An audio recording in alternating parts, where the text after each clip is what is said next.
ከ70% በላይ የሚሆኑ ሴቶች በህይወታቸው ውስጥ ትልቁ ጸጸታቸው ገንዘብ በማባከናቸው ወይም ሰርተው ባለመለወጣቸው እንዲሁም በትምህርት ላይ እንዳልሆነ ታውቃላችሁ። ዛሬ የሴቶችን ህይወት በጸጥታ የሚያበላሹ 7 ዋና ዋና ነገሮችን እናያለን።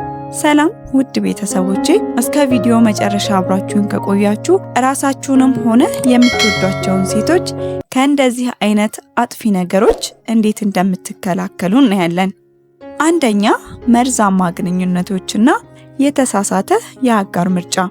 ብዙ ሴቶች በህይወታቸው ውስጥ ምርጡን ዓመታት የሚያሳልፉት በስሜታዊነት ገንዘብ ለማግኘት በመስራት ወይም በመንፈስ ከሚያዳክማቸው አጋር ጋር ነው።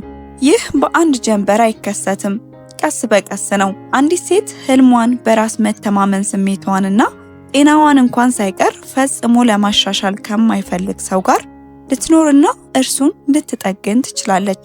ለምሳሌ የራሷን ንግድ ለመጀመር ህልም ያላት አንዲት ሴት በዚህ ጊዜ ለምን ታባክኛለሽ፣ እቤት ብትቆይ ይሻላል፣ አቅም የለሽም የሚሉትንና ያለማቋረጥ የሚያንቋሽሻትን ሰው ብታገባ የምትሰማቸው የዕለት ተዕለት ድምጾች እነዚህ ከመሆናቸው የተነሳ እርሷ ያ ክፉ አጋሯ እንደሚላት አይነት ሰው እንደሆነች ልታስብ ትችላለች። ብዙውን ጊዜ እንዲህ አይነት ሴቶች ትክክለኛ ሁኔታ ውስጥ እንዳልሆኑ የሚነቁት ከብዙ ዓመታት በኋላ ሊሆን ይችላል። መለስ ብላ ህይወቷን ስታስበው እድሏን እንዳጣች ትገነዘባለች። ምክንያቱም ብልህ ስላልነበረች ሳይሆን የተሳሳተ ድምጽ ስለሰማች ነው። የተሳሳተ አጋር መምረጥ ልብን ብቻ በመስበር አይተውም፣ የወደፊቱን ጊዜያችሁን ጭምር ይሰርቃል። ጤናማ ግንኙነት እድገትን ይጨምራል። መርዛማ ግንኙነት ደግሞ መንፈሳዊ፣ አእምሯዊ፣ አካላዊና የገንዘብ እድገትን ይጎዳል፣ በከንቱም ያባክናል። ስለዚህ ሴቶች ቀይ መስመሮችን ማስመር ተማሩ። ትዳር ወይም የፍቅር ግንኙነቶች እናንተ ብቻ መስዋዕት የምትሆኑበት ህይወት አይደለም፣ የሁለት ሰዎች ጥሩ ጥምረት እንጂ። እነዛን መጥፎ ድምጾች ለማስቆም ሞክሪ፣ ምክንያቱም አንቺ በጭራሽ እንደዛ አይነት ሰው እንዳልሆንሽ ልታውቂ ይገባል። ምቾትን ከእድገት ጋር ማምታታት ጥሩ አይደለም። የህይወት አጋርሽ ያለሽን እሴት መጨመር እንጂ መቀነስ የለበትምና ንቂ።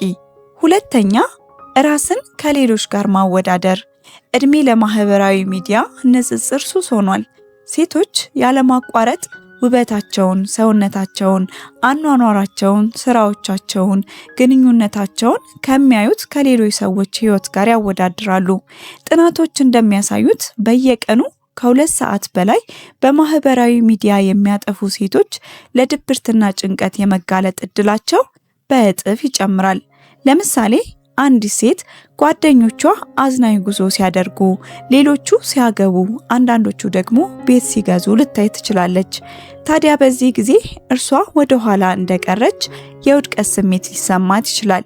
ነገር ግን አብዛኛው ሰዎች በማህበራዊ ሚዲያ ትግላቸውን ሳይሆን ድምቀታቸውንና መልካም ጎናቸውን ብቻ እንደሚያጋሩ መዘንጋት የለበትም። ራስን ከሌሎች ጋር ማወዳደር ልክ እንደ ሌባ በራሳቸው ጉዞ ውስጥ ለሚያገኙት ስኬት አድናቆታቸውን ይሰርቃል። ምንም አይነት ሁኔታ ውስጥ ብትሆኑ ሁሌ እንደወደቃችሁና ገና እንደሆናችሁ ታስባላችሁ። የምታገኟትን ውጤት እንኳን እንዳታጣጥሙ ትሆናላችሁ። ንጽጽር በራሳችሁ ለውጥ ፈጽሞ እንዳትረኩ ያደርጋችኋል። ጫና ይፈጥራል። አላስፈላጊ ዕዳ ውስጥ እንድትገቡ ሊያደርጋችሁ ሁሉ ይችላል። ጭንቀትንና ዝቅተኛ በራስ የመተማመን ስሜትን ይፈጥራል። ወደ መፍትሄው ስንመጣ በማህበራዊ ድረገጾች ላይ የምታጠፉትን ጊዜ ገደብ አብጁለት። ይህ ከተተገበረ ትልቅ ለውጥ ያመጣል። በዚህ ጊዜ የሰዎችን ትልቁን ሰዓት የሚያባክነው ሶሻል ሚዲያ ነው። ስለዚህ የምታዩበትን ሰዓት ለመቀነስ ቁርጠኛ ሁኑ። ይህን ለመተግበር አንዱ ዘዴ አላርም ሞልቶ ማየት ነው። ይህም ካስቀመጣችሁት ጊዜ ገደብ በላይ እንዳትሄዱ ለማድረግ ያስችላል። ሌላው በአንድ ጊዜ ትልቅ ለውጥ ለማምጣት አትጣሩ፣ ይልቁንም በደረጃ ማደግ ላይ አተኩሩ። ስላላችሁ እድሎች ራሳችሁን ለማስታወስ ማስታወሻ ብትይዙ መልካም ነው። የሰዎች ለውጥ ላይ ከማተኮር ይልቅ እኔ ምን አለኝ፣ የትኛውን መስመር ብጠቀም ውጤታማ እሆናለሁና ፍላጎቴ ምንድነው የሚሉትን ነገሮች በአጽንኦት ማየት ተገቢ ነው። ሶስተኛ፣ ራስንና ማንነትን ችላ ማለት። በጣም ብዙ ሴቶች ራሳቸውን የሚገልጹት በተግባራቸው ብቻ ነው። የእከሌ ልጅ፣ የአንድ ሰው ሚስት፣ የአንድ ሰው እናት። እነዚህ ሚናዎች ጥሩ ናቸው። ነገር ግን ማንነት ከሌሎች ጋር ብቻ ሲተሳሰር ደካማ ይሆናል። ለምሳሌ ለቤተሰቦቿ ሁሉንም ነገር አሳልፋ የሰጠች እናት ልጆቿ አድገው ድንገት ትዳሯ ፈርሶ አንድ ቀን ከእንቅልፏ ብትነቃ ከነዛ ሚናዎች ውጪ ማን እንደሆነ ስለማታውቅ ባዶነት ይሰማታል። ለራስ ትክክለኛ ግምት በሌሎች ከመፈለግ ብቻ መምጣት የለበትም። ማን እንደሆንሽ የማታውቂ ከሆነ ህይወት ሌሎች የሚፈልጓትን አይነት ሴት እንድትሆኚ ልትገፋሽ ትችላለች።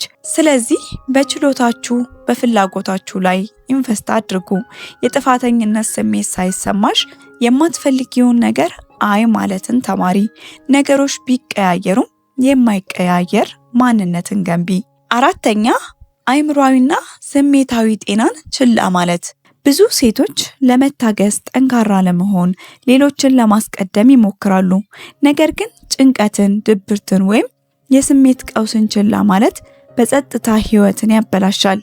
ያልተፈወሱ ቁስሎች ብዙውን ጊዜ በተቆራረጡ ግንኙነቶች፣ በመጥፎ ውሳኔዎች፣ አልፎ ተርፎ በአካል ህመም ውስጥ ይታያሉ። አስደንጋጩ እውነታ ሴቶች ከወንዶች ይልቅ ለጭንቀትና ለድብርት የመጋለጥ እድላቸው በእጥፍ የሚበልጥ ቢሆንም ሚሊዮኖች ግን እርዳታ አይፈልጉም። አብዛኞቹ ሴቶች በሰው ፊት ደስተኛ መስለው ይታያሉ፣ ፈገግታ የለያቸውም። ነገር ግን ብቻቸውን ሲሆኑ ያለቅሳሉ። ዓመታትን በዚህ መልኩ ትገፋለች። አንድ ቀን ግን ተስፋ መቁረጧ አይቀርም። ስለዚህ ከተቻለ የባለሙያ እርዳታ መጠየቅ ወይም ቴራፒ መውሰድ፣ ድጋፍ ሰጪ ቡድኖችን መጠቀም ወይም በቀላሉ ከሚያምኑት ሰው ጋር መነጋገር ሁሉንም ነገር ሊለውጥ ይችላል። ራስን መንከባከብ ራስ ወዳድነት አይደለም፣ ራስን ማዳን እንጂ። አምስተኛ በገንዘብ ጥገኛ መሆን። በገንዘብ ጥገኛ መሆን ከነጻነት ገዳዮች ዋነኛው ነው። ለገንዘብ ሙሉ በሙሉ በሌሎች ላይ መታመን ሴቶችን ለመቆጣጠር፣ ለመጎሳቆል ወይም በመርዛማ ግንኙነቶች ውስጥ እንዲቆዩ ያደርጋል።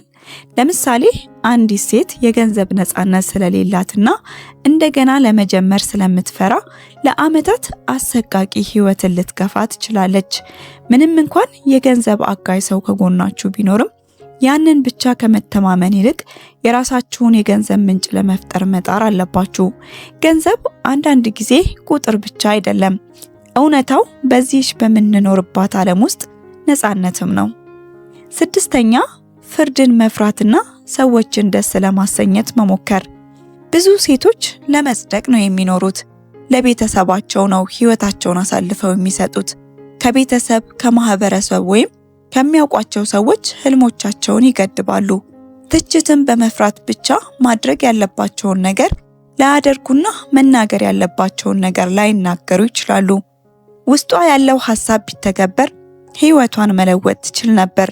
ነገር ግን ራስ ወዳድ ሆነች ስለሚመስላት ራሷን ትገድበዋለች። ማስተዋል ያለብሽ ነገር ምንም ብታደርጊ ሰዎች ይፈርዳሉ። ስለዚህ የውሸት ኖረሽ ከመመስገን የእውነት ኖረሽ ቢፈረድብሽ ይሻላልና መንገድሽን አስተካኪ። ሰባተኛ ጊዜን ማባከንና ህልምን ማዘግየት።